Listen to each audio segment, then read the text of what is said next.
Calgary Emergency Services. What's your? My daughter. My granddaughter, they're gone. There's blood. Oh God. There's blood.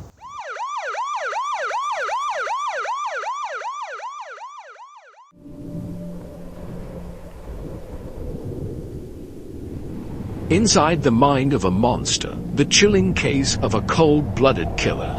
Calgary, Canada, a city renowned for its breathtaking mountains and tranquil neighborhoods where life seemed almost idyllic. On the surface, it seemed like the perfect place to raise a family. But in April 2019, the calm of this picturesque city was shattered. On a chilly spring evening, a desperate phone call came into the Calgary Police Service. The voice on the other end trembled with fear. "My daughter is missing. Jasmine and little Olivia haven't been home in for days." Kim's voice cracked, each word a struggle as fear gripped her heart. Her hands trembled uncontrollably, clutching the phone so tightly her knuckles turned white. Tears streamed down her face as her breaths came in short, uneven gasps, the weight of her worst fears pressing down on her chest. Kim, Jasmine's mother, could barely get the words out.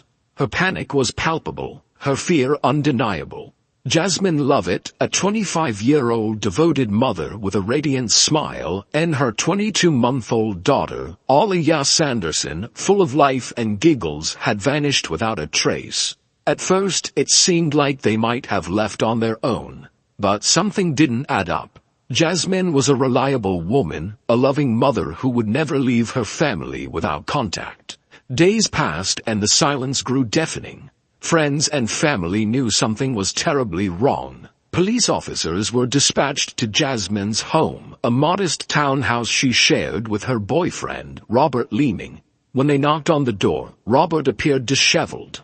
His hair was messy, his clothes wrinkled, and the smell of alcohol lingered in the air. His demeanor was nervous, yet he spoke quickly, as if trying to control the narrative before anyone could ask questions.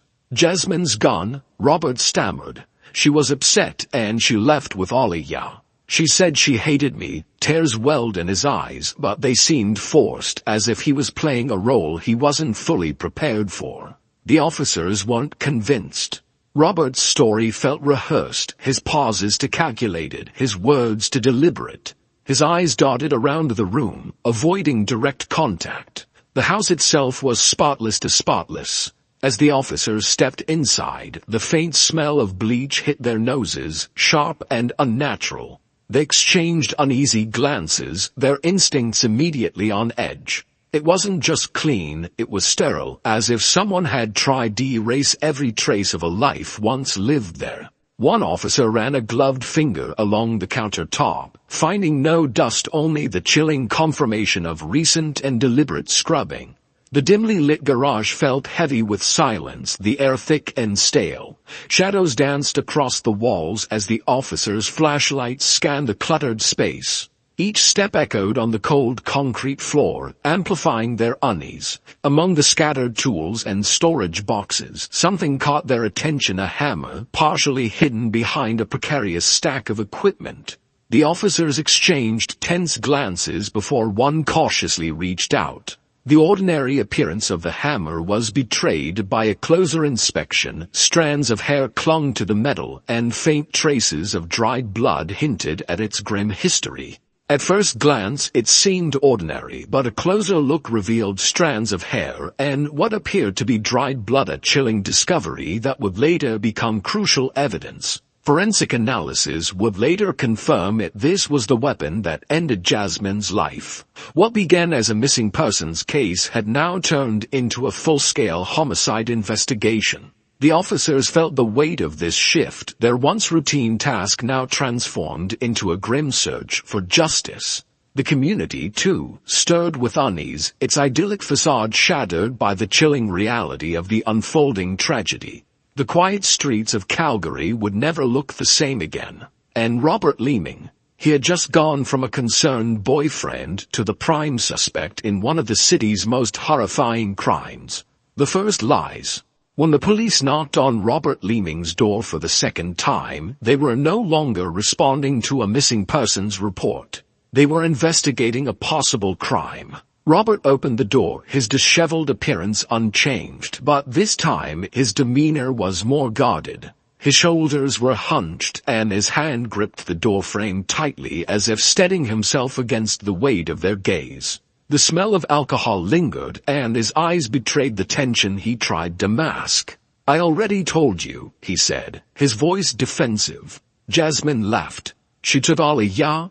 I have nothing to do with this." But the officers had seen too much to believe him. Inside the townhouse, the pristine cleanliness seemed almost unnatural. The surfaces gleamed under the harsh light, and the faint, sterile scent of bleach hung in the air, clawing at the officers' senses. As they asked Robert routine questions, his answers were riddled with inconsistencies. Why had he cleaned so thoroughly? Why was the garage in disarray, while the rest of the house was spotless? And why did his phone appear to have been recently wiped of all messages?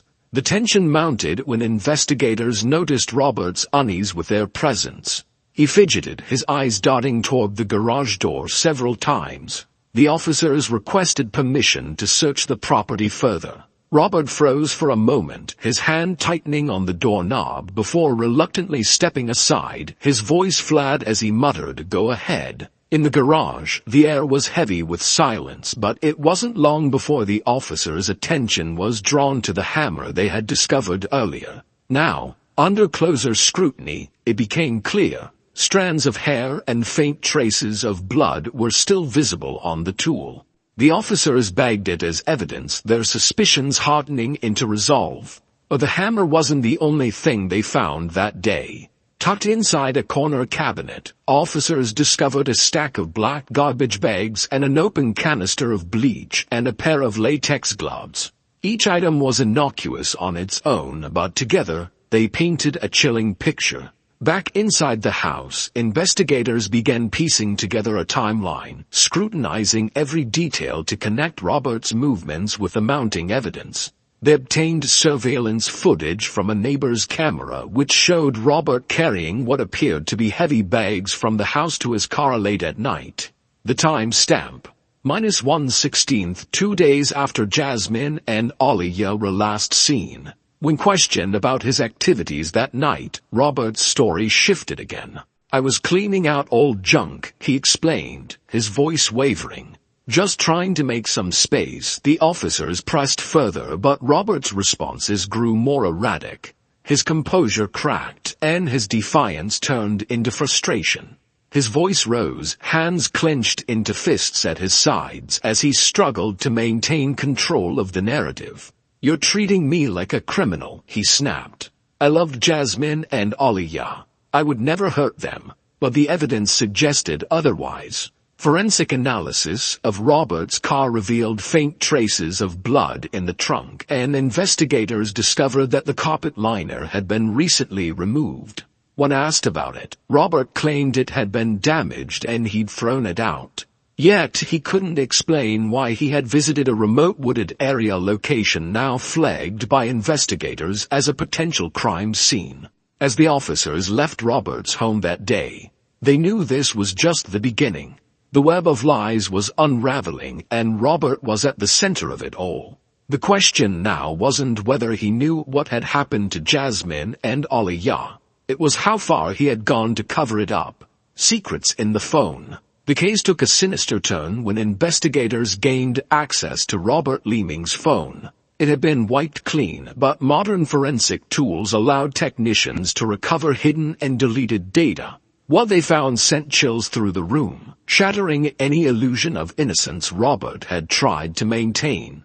Each piece of data felt like a puzzle piece, completing a grim picture. Among the recovered search history were phrases that painted a horrifying picture of premeditation. How to dispose of a body without leaving DNA. How to clean blood from concrete, and how long does it take for a body to decompose? The officers exchanged uneasy glances, their stomachs nodding as the searches revealed a meticulously planned intent for murder. In addition to the incriminating search history, the phone contained a hidden album of photos. Most seemed ordinary, snapshots of mundane moments, but one series of images stopped the investigators cold. Alia, dressed in a soiled dress, was lying motionless on a bed. Her face was pale, her eyes shut, and the stillness in the photo was haunting.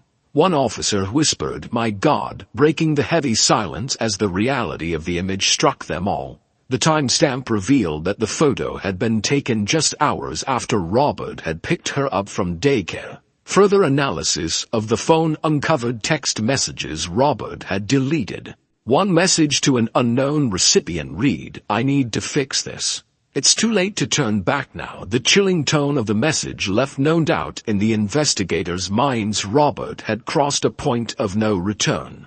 Another, sent just days before Jasmine and Alia were last seen, stated, "I can't handle them anymore. Something has to change."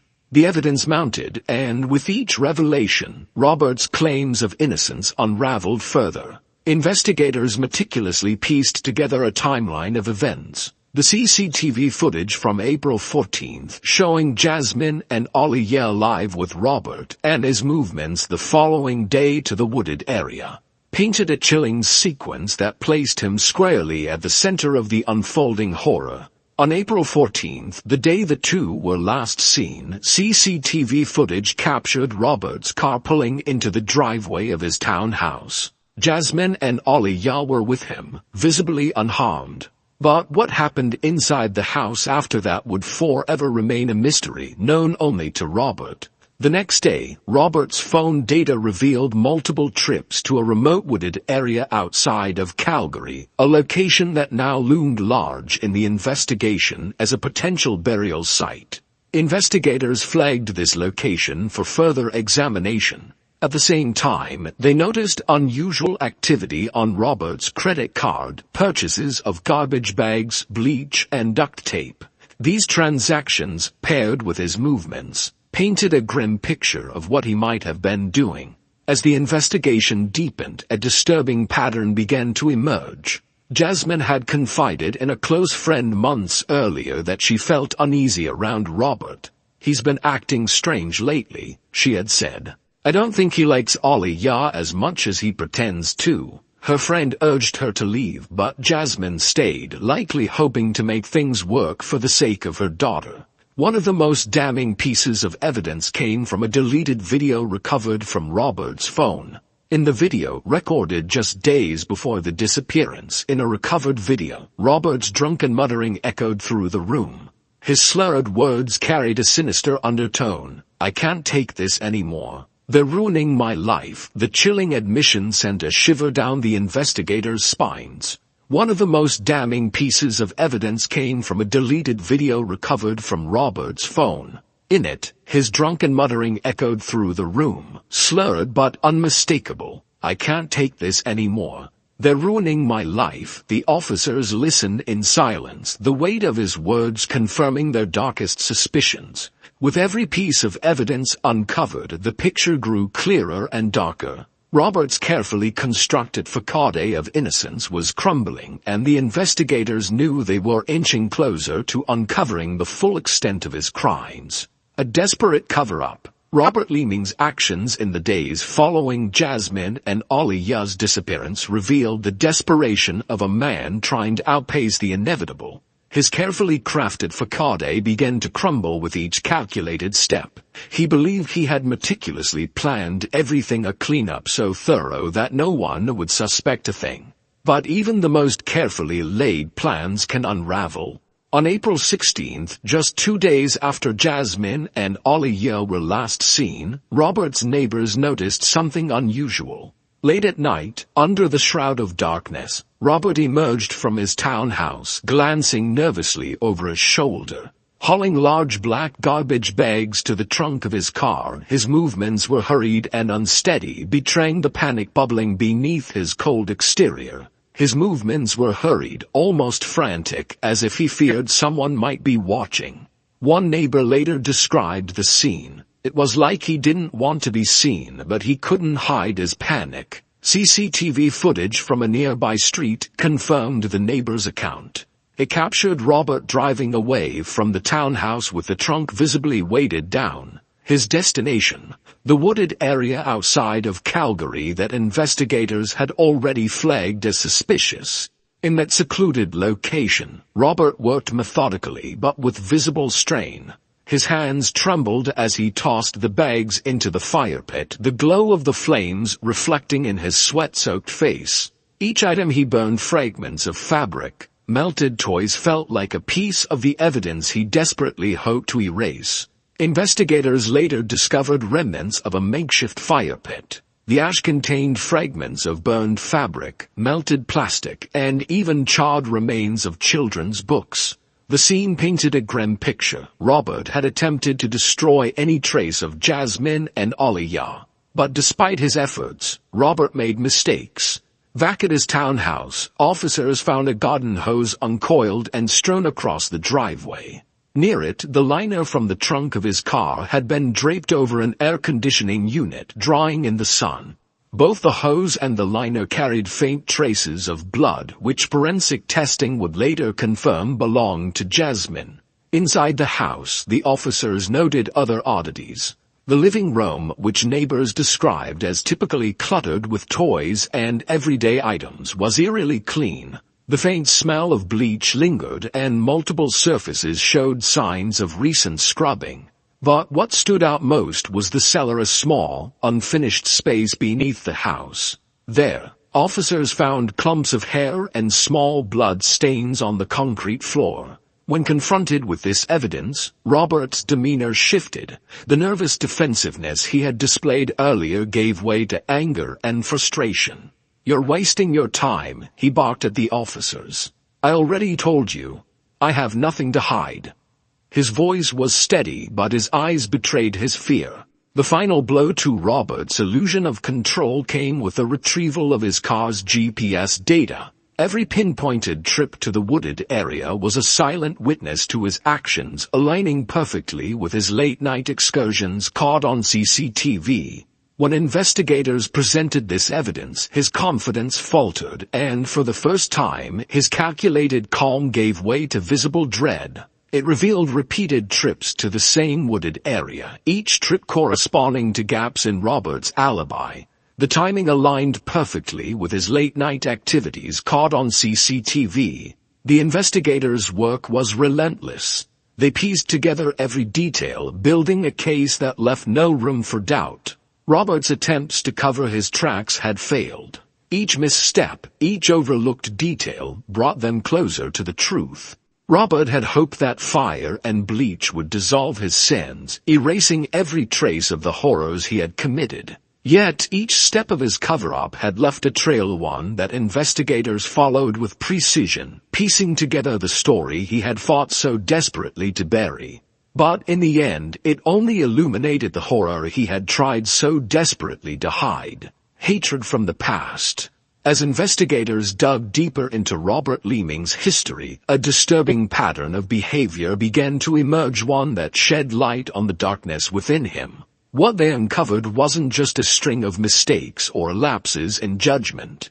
It was a deeply unsettling pattern of malice and cruelty, revealing a man whose mind harbored twisted, almost predatory instincts. The first red flag came from his ex-wife, who described Robert as manipulative and emotionally abusive. During their marriage, he had displayed chillingly controlling tendencies, twisting her reality through relentless gaslighting and tearing down her confidence with cutting remarks, often in front of others to assert his dominance. "He had a way of making you doubt yourself," she told investigators. "He'd twist things so you'd feel like you were the one who was crazy." Their marriage had ended in 2017 after years of escalating tension, leaving her with full custody of their son and a deep sense of relief to be free of him. The most disturbing glimpse into Robert's psyche came from his treatment of animals.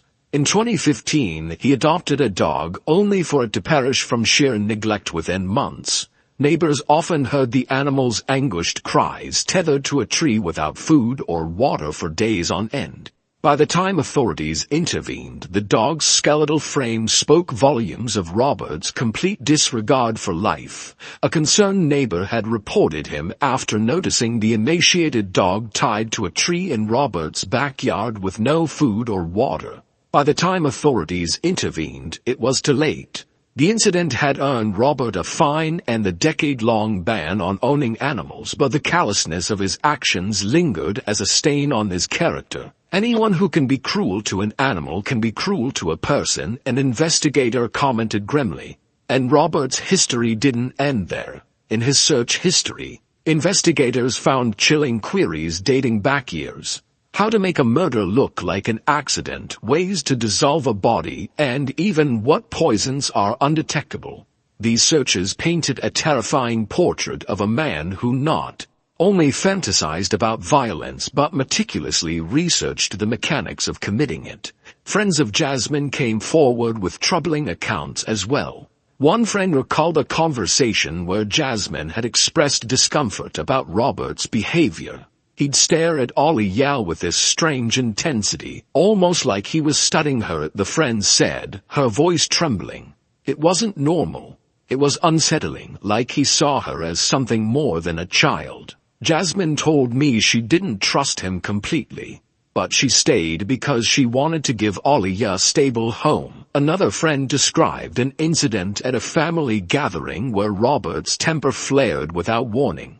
Over a trivial disagreement, he lashed out at Jasmine with such ferocity that the room fell silent, his face contorted with rage before he stormed off, leaving an air of unease in his wake. One piece of evidence stood out above all others.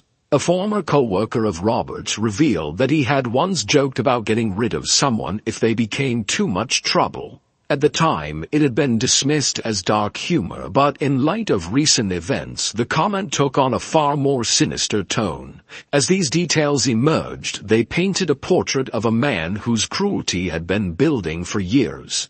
Investigators began to see Jasmine and Ollie Ya's deaths not as isolated incidents, but as the culmination of a long, festering hatred and a twisted need for control. Jasmine was a bright light in this world, one of her friends said through tears.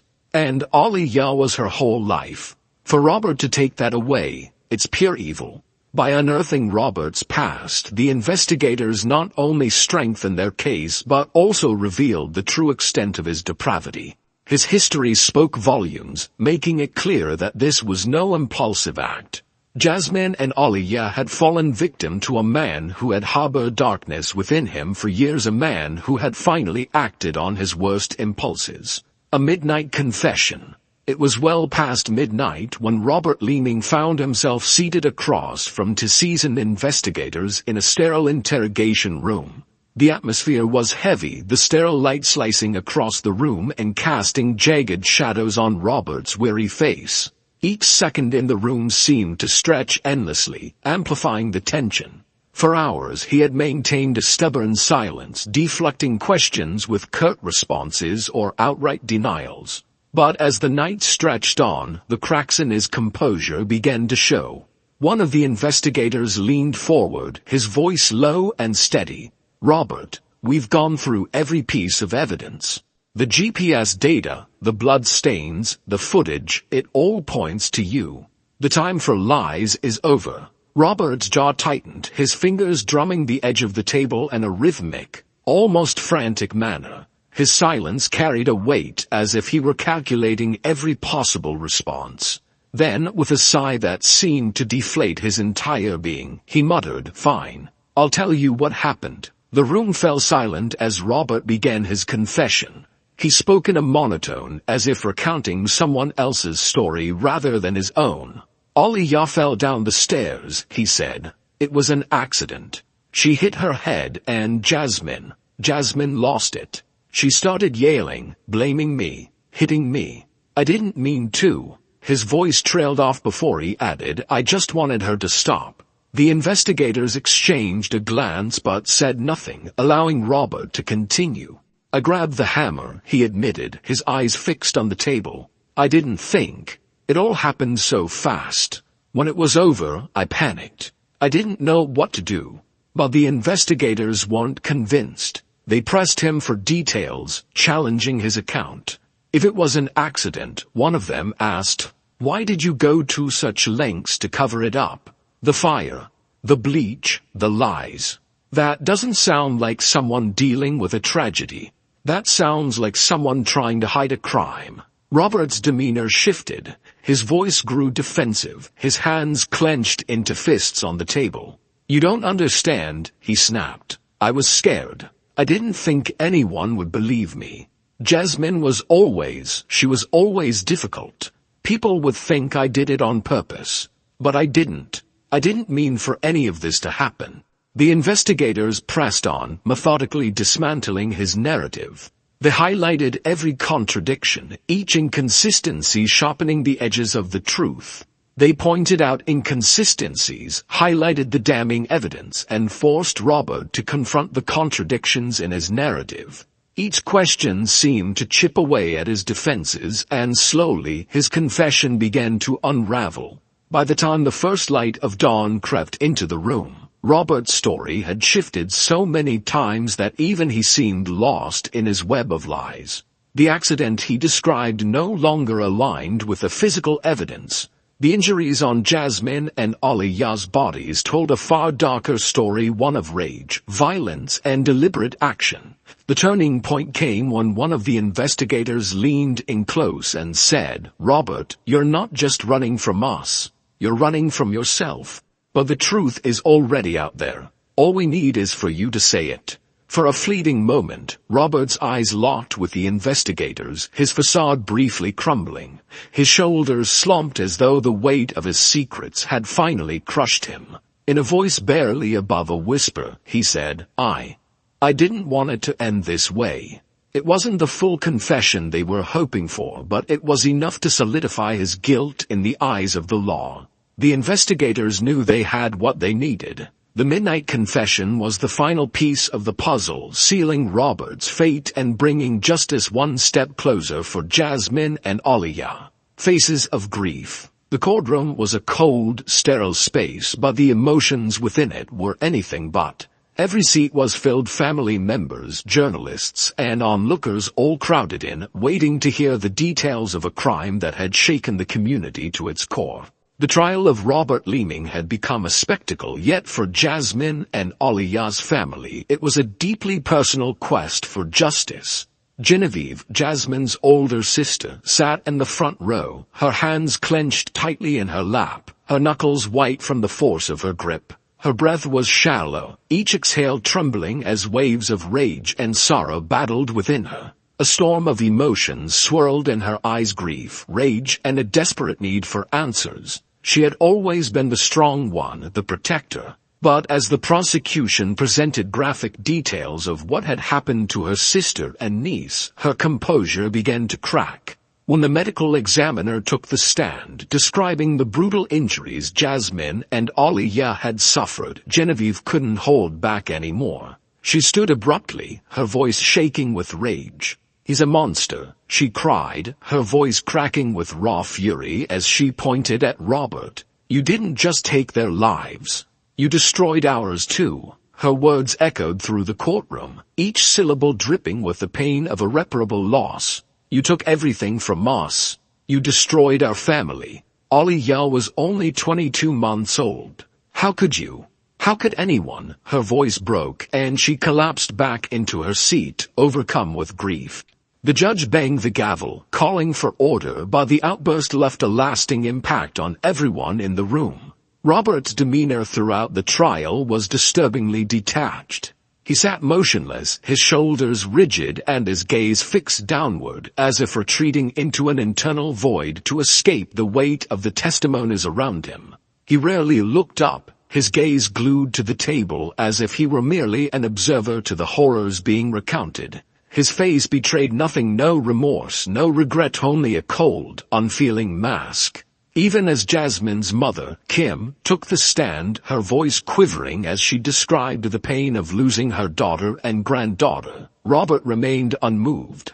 Kim's testimony unfolded like a sorrowful confession, recounting the unanswered calls and sleepless nights in agonizing detail. "I should have known," she whispered at one point, her voice breaking.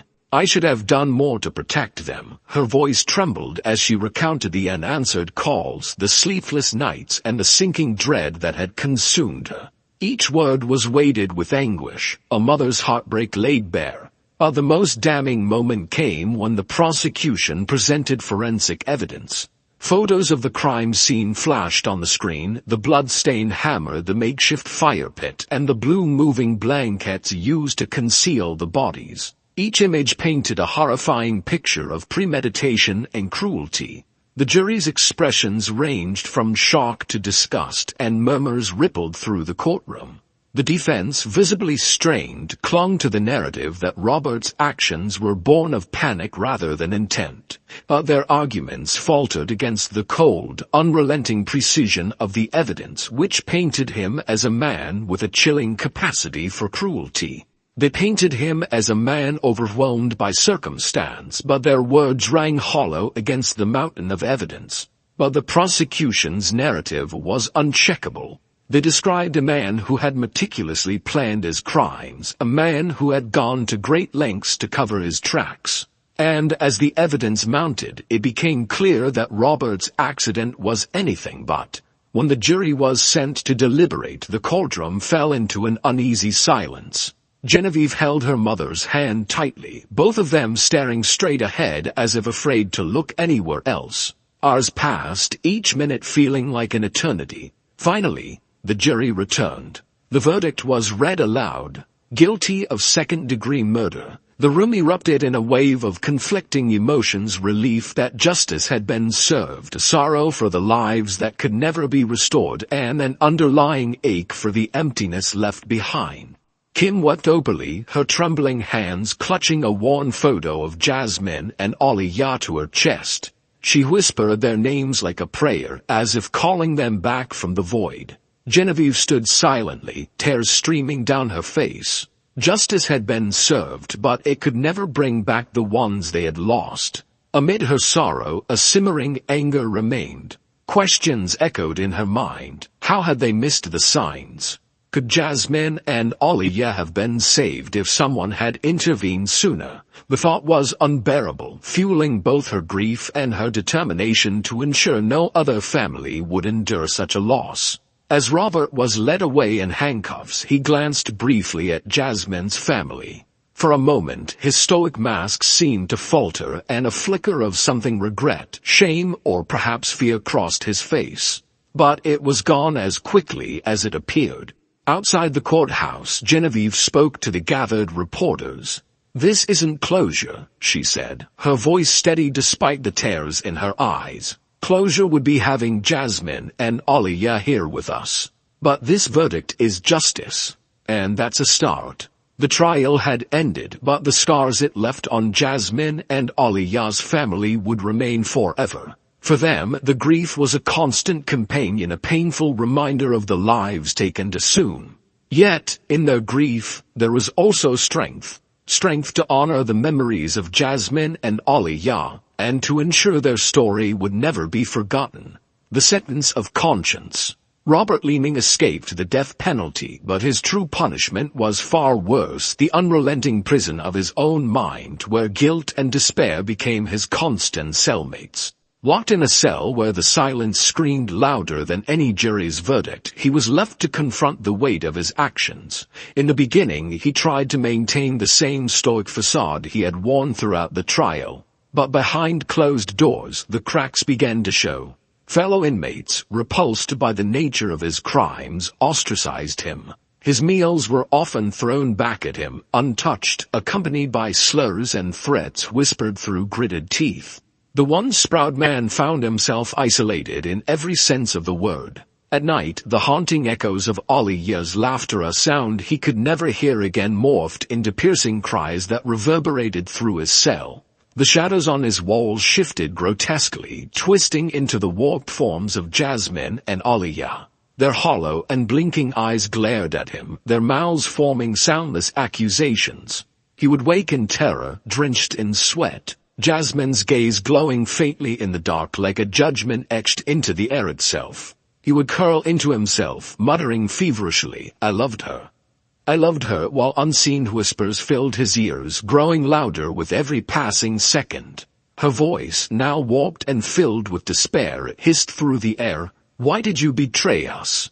Why did you take everything? The question ricocheted inside his skull, growing louder and more distorted until he clutched his head, rocking back and forth in a futile attempt to escape the torment.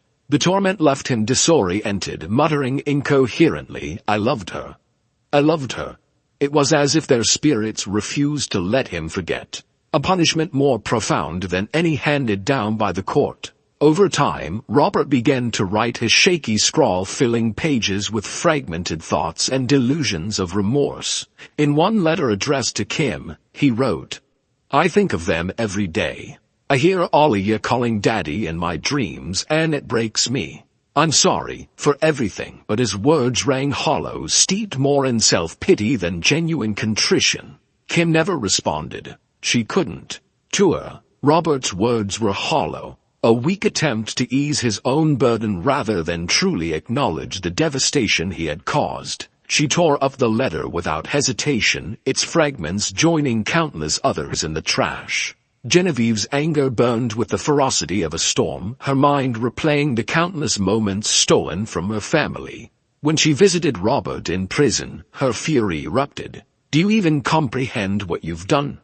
she demanded, her voice quivering with rage. Robert's whispered "I'm sorry" only fueled her contempt. "Sorry won't bring them back," she spat, her glare slicing through him like a blade, leaving him to wallow in the emptiness of his own words.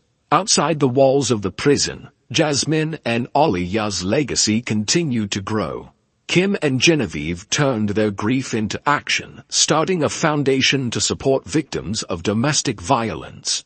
They spoke at schools, community centers, and public events, ensuring that Jasmine and Alia's story would serve as both a warning and a beacon of hope for those in danger. Robert, meanwhile, decayed into a husk of his former self, his mind unraveling under the weight of his crimes. Each night he relived Jasmine's screams and Alia's faint cries, the scenes more vivid and grotesque with every passing moment. Blood pooled endlessly in his nightmares, staining his hands, his cell, and his thoughts, refusing to fade no matter how much he begged. During the day he sat motionless, mumbling incoherently, his gaunt face etched with a madness that left even his fellow inmates uneasy. In 2023, Robert attempted one last act of redemption. In a letter published in a local newspaper, he wrote, "To anyone who will listen, don't be like me.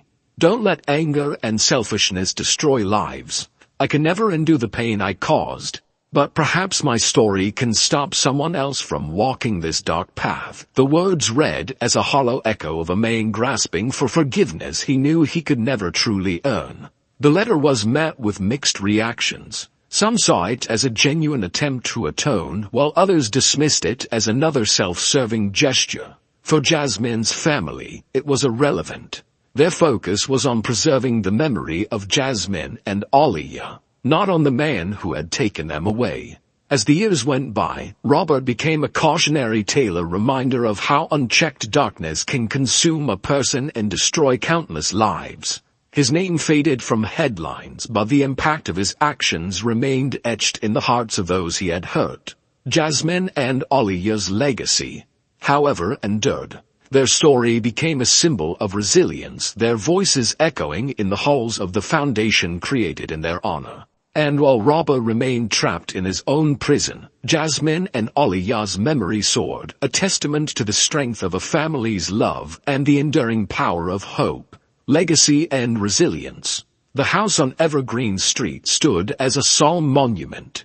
Once the site of unspeakable tragedy, it had been transformed into a beacon of hope, a sanctuary for those seeking refuge from domestic violence. Renamed the Jasmine and Alia Memorial Center, it became a place where stories of pain turned into tales of resilience and where victims found the strength to reclaim their lives. Inside the center, the walls were lined with photos of Jasmine and Alia, their smiles radiant and full of life. Beneath each photo were letters and messages from survivors. "You gave me the courage to leave," one letter read. "Because of you, I'm still here," said another. These words were more than just tributes, they were evidence that Jasmine and Alia's legacy had the power to save lives. Kim and Genevieve poured their grief into this mission. Together they organized workshops, fundraisers, and educational programs, ensuring that no one else would suffer in silence. Genevieve often spoke at these events, her voice steady but her eyes filled with unspoken pain. "This is what Jasmine would have wanted," she would say. "She would want us to fight for those who feel voiceless, just like she once did." The community rallied behind them. Local businesses donated supplies, volunteers offered their time, and artists created murals that depicted Jasmine and Aliyah surrounded by symbols of hope and healing. One mural in particular became a centerpiece. It showed Jasmine holding Aliyah, both encircled by vibrant flowers, their faces serene and radiant. Beneath the mural was a simple inscription: "Their light will never fade." But even as their legacy flourished, the scars of the past remained. Kim often found herself staring at the mural late at night, her fingers tracing the outline of Jasmine's face.